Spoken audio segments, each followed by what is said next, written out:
Hello and welcome. My name is Evgeny Rusakov and you're watching TVP World, interview from Vilnius. Since the 10th of July, Lithuania's airspace was twice violated by drones that flew from Belarus. The search for the second drone took 5 days.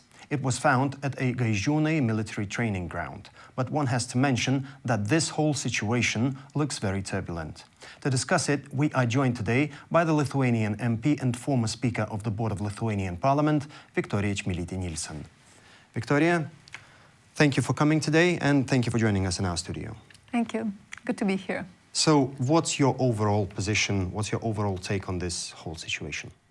Well, I think you can look at it from two ways. On the one hand, of course, it is something that we should be concerned about and react to, and it gives us a good chance to look over the two cases that have happened. They have been quite different, but, well, of course, two violations of airspace, two drones, and two cases when we have a chance to analyze whether everything was done well, how was everything done, if our authorities reacted in the most efficient way, and well, how we should change and enhance the protocols of reaction, and also generally how we should, looking forward, be better at protecting our airspace in preparation for perhaps other hybrid threats.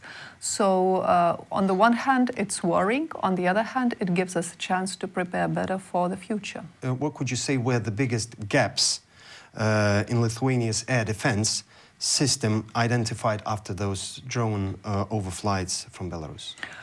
I would say maybe I would talk not about gaps, but about a general situation that it's not just Lithuanian airspace, it's NATO airspace. The NATO eastern flank is, well, our common area. Yes, and exactly. I think right now we jointly with our NATO allies, with other NATO countries, both in the region and beyond, have a chance to look through our protocols and make sure that there are less gray zones.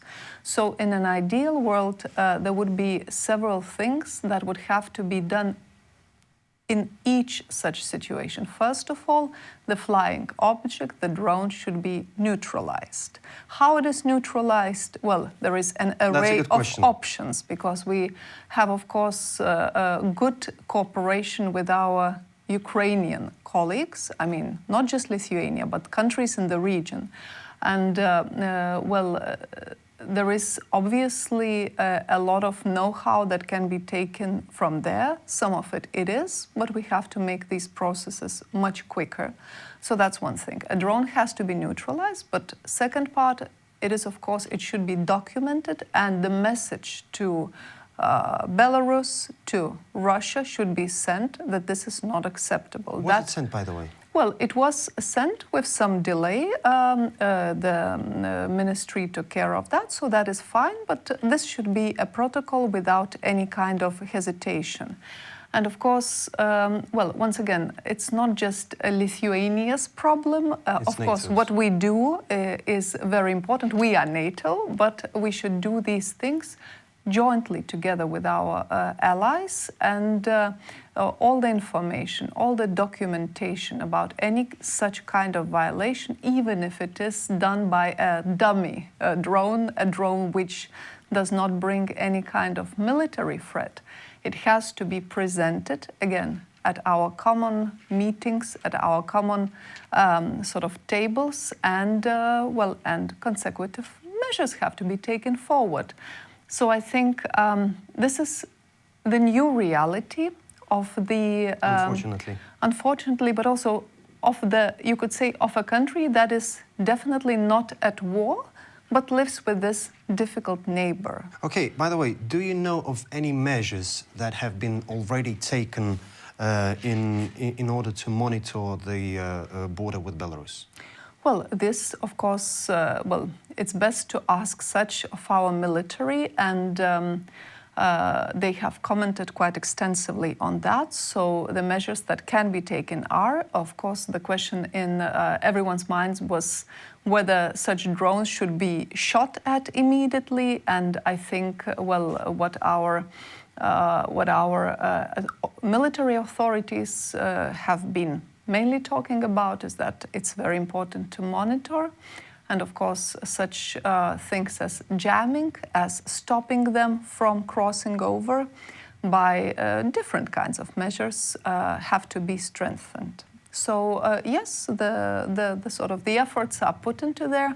Once again, we would like to have it as quick as possible. But again, well, these are well, you could argue that this has been the first month that Lithuania has to deal with a threat of a new type, even despite the fact that Ukrainians have been dealing with it for such a long time. By the way, as far as I know, those drones, from the information that I've read, those drones were Gerbera, which are used for, well, for intelligence purposes. So, do you still think that this is a hybrid threat, or this, well, actually could be a military threat? Well, if it would be a military threat, then, well, once again, there is a NATO. It's a question for NATO. When it comes to these two instances, in the first case, it looked like it was a stray drone, a drone which has basically gone a bit out of its trajectory for whatever reasons it could happen, and fell just on the border, so it didn't travel far. The second one was a much more serious case because, to remind, it was found in Gaižiūnai military training ground. Military training ground. So yes, and this is well, obviously, just by that, it is a much more serious case, and the military are looking into the details of well, why it traveled there. Well, it is hard to believe that this was accidental. And once again, it just reminds us and makes it very sort of imminent that, well, the measures against drones is something that becomes a priority for our military here, and well, also for our neighbors who face exactly the same situation potentially. What do you think should be done in future? Well, I would say, well, I mean, in the beginning already I have mentioned several steps, so generally such drones should be neutralized. What we want to have is a very, well, both clear actions, clear expectations, and clear communications to the population so that they know what to expect and there is not unnecessary panic. We know very well that some, at least, well, not such a small part of hybrid actions against NATO countries by Belarus, but generally by Russia, are aimed at creating panic and distrust in the governments, in the country's ability to defend itself. So it's very important also that the messages to the population are clear, understandable, and do not create unnecessary panic. But having said that, you can only feel secure if you know that the protocols are clean-cut, clear, and that we stand together with allies, knowing what to do exactly. So our authorities are working exactly on that, and once again, I cannot stress that more. It's very important that it is a joint decision. How do we deal with such cases on NATO level? It is definitely not Article 5, but it is definitely something that is our common security. We should look at. Yes. Okay. Should we, then, again, should we probably introduce a partial closure of airspace in case of that kind of intrusion? Well, that is something to debate with the military about, first of all. Also, I mean, of course, we have the NATO air policing base that is also an important factor in these cases. But well, from the things that the experts are saying, also from the experience of Ukraine, of the Ukrainian cities, especially those on the border, well, it is clear that jamming, that using these electronic technological measures are quite effective, and right now it is also, well, another reason to boost our already good cooperation with Ukraine in terms of anti-drone measures. It seems to be, well, basically the war of tomorrow, of today and of tomorrow. And in my opinion, it is also a very important signal not just for Lithuania, but again for NATO For NATO in overall, general, that's right. not to spend enormous amounts of money preparing for yesterday's war, because today's tanks, war with is all those different. human Exactly, exactly. Human resources, skills that you need to train, devices that you need to upgrade. Perhaps are, well, not perhaps, but definitely are very different from the ones that was once thought even just a few years ago. And it's very important that our militaries, again, in a coordinated way, look very much ahead to the future and prepare for that kind of challenge. I see. Okay, how effective are the procured technologies that could be used against those drones?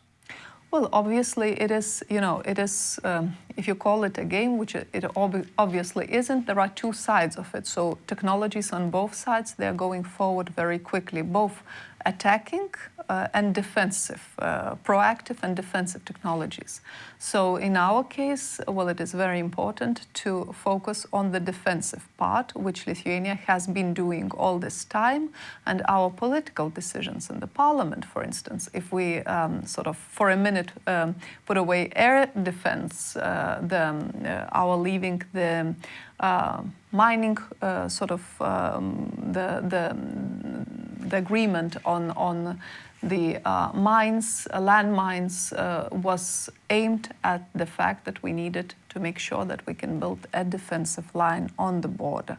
The same goes for air defense. So the defensive, defensive equipment, defensive technologies are the ones that we have to focus on. Yes, the ones that are already procured or being procured are decent, but of course it goes forward incredibly quickly. So that again, with Ukraine being unfortunately on the forefront of that development, there is a huge incentive to work even closer with Ukrainians on that. By the way, why was Lithuania chosen? I wouldn't like to speculate if we can say that this was a very conscious decision. I mean, I don't have right now sort of full proof that it was, but even if it was, well, our geographical situation is, our geographical position is the key. We share a large, a long border with Belarus, so that makes Lithuania one of the obvious and closest targets, most easily reachable, and that is, well, one more reason why we have to particularly boost this particular NATO eastern flank border. Okay, my last question briefly. Has Lithuania learned from its lessons, maybe its main lesson from this war in Ukraine? We are in the process of learning, and I think the main point here is that the war is changing at mind-boggling speed.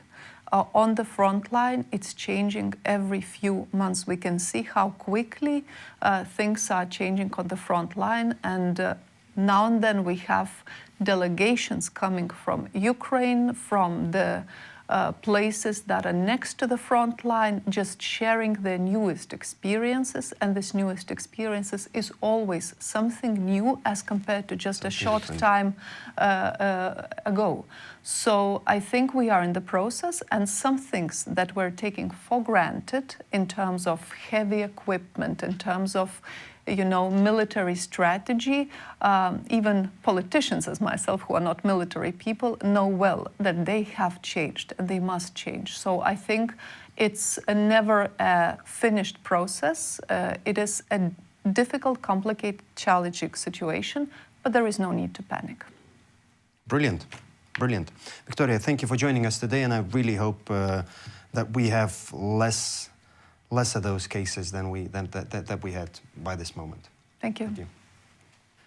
And I would like to remind our viewers that our guest for today was a Lithuanian MP and former Speaker of the Board of Lithuanian Parliament, Viktorija Čmilytė-Nielsen. You're watching TVP World. Stay with us.